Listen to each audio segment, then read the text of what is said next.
Well, let's do it.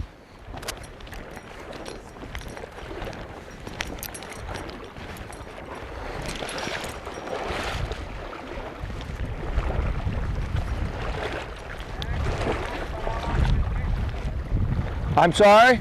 How long has he been fishing this year? Yep. Well, Mike, I know that you started fishing this place when you were a boy, didn't you? Yeah, I fished it my whole life. My dad worked for the railroad, and this was owned by the railroad people, and he knew the ranch manager, and we used to come up here. And my mother worked in here during the summers when she was in high school. She lived in Ashton, but I've fished it a lot of years. Well, they called this a railroad ranch. Sure, that was because of the Harrimans. It was always known as the railroad ranch until it became a state park. Is this why you have a lot of guides that are tall, because they're wading in places like this? This is not a short man's game. One thing you got to do is make sure if one foot's stuck, don't lift the other one, or you can do a face plant. Don't you have doesn't one of the places here have a record of guys that do face plants? Right, yeah, the diving. Now what we're going to do here is take a look at the waters we're crossing. Look at all the spinners. There's a few little spinners, but see, look at this guy right here. We just got to try to find us a fish or two first. Not much out here.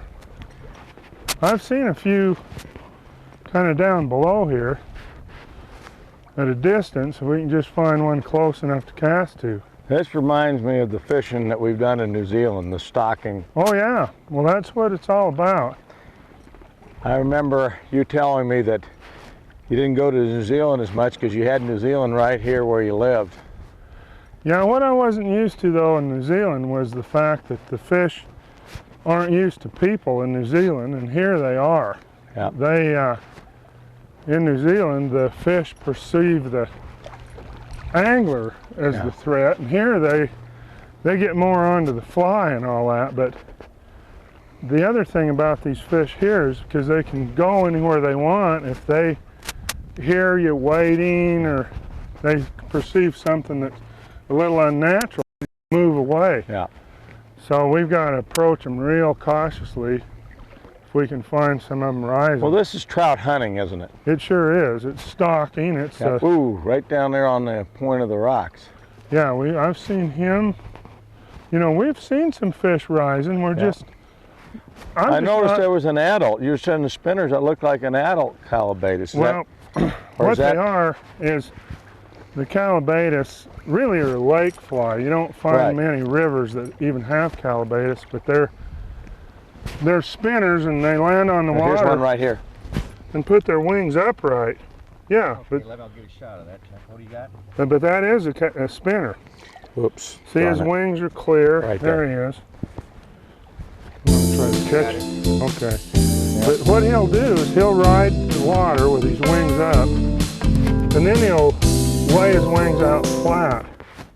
They're about the only mayfly that does that. They've already laid the eggs, and he's just And dying. see, this is an old no-hackle that I was fishing with the other day, and the wings are all beat up. Okay, and start that again. See, this is an old no-hackle. See, this is hold on. Give me a little time, and here we go.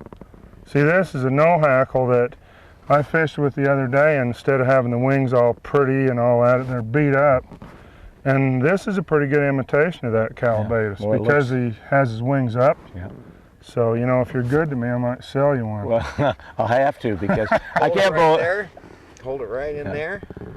And okay.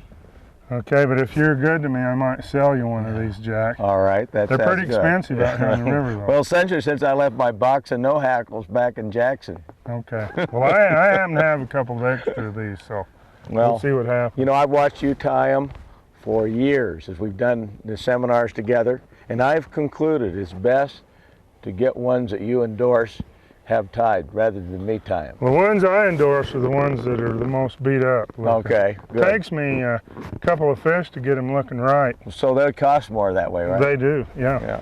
Proven. All right. Well, this will be great. There's another one. See with the wings down now, Gene. Now, is that one right there has his wings down. and that one's wings are up. But Well, I mean, they've laid their eggs now? yeah, they're in the process of laying them right now. I'm Okay. going to just look upstream if we could pick one up for Gene on the way to him. Gene, there's two coming straight at you. Right. One's there.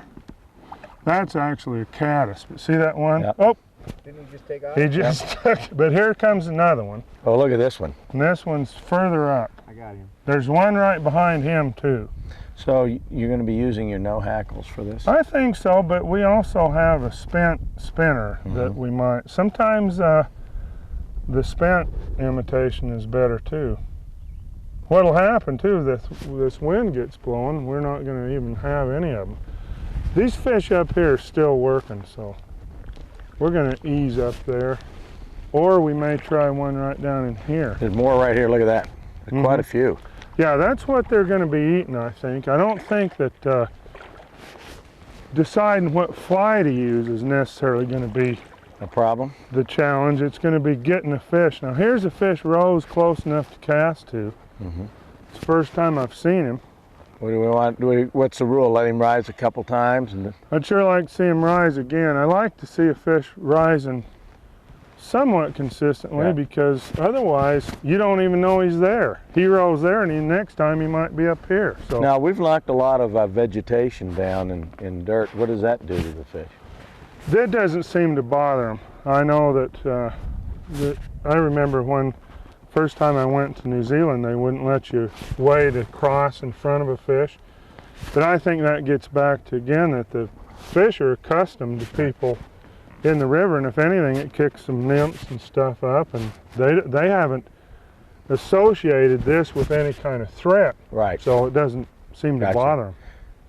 So The scent of a person in New Zealand means that they just don't. It's foreign to them. They don't know what it anything is, strange. and it puts them on alarm. Well, let's. That fish rose once. Yeah, no, Still hasn't. the one that's been more consistent's been here.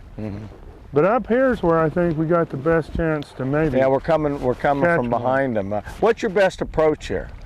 From behind, across, downstream? You know, There's another one it right doesn't seem to matter. There are two places I don't like to fish to them. Look. That's directly below them, so you're casting straight up over them, or directly above them and drifting the fly straight to them. It's better to have a little angle on them so that, and after that, I don't think it matters whether you're casting upstream or downstream. You know, we've already got a little breeze, and so I think for starters, here's this fish again, Rose. Should we make a cast or two? Why not? You got a fly on, I don't. Let me get on your left here.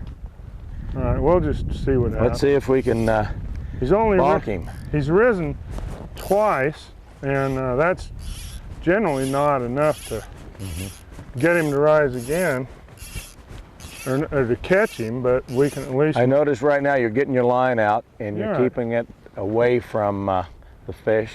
Right, and what I'm doing, I'm trying to remember just where he is, and see, the thing that's always gives me a little pessimism is I can see those spinners from here. Can Yep. you see them over there? Yep, I sure And they're can. going over him, and he's not really taking them. So I'm just going Look, to now kind there's of, another one down below. yeah, I saw that fish. I'm just going to kind of, now see, he rose again. Now that's more what I like. Right.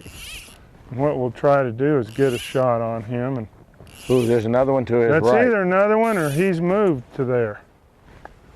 So what we'll do, we got a little bit of a downstream cast, and we'll drop the fly and just kind of feed it down Ooh. in there. See, now he's to the right even more.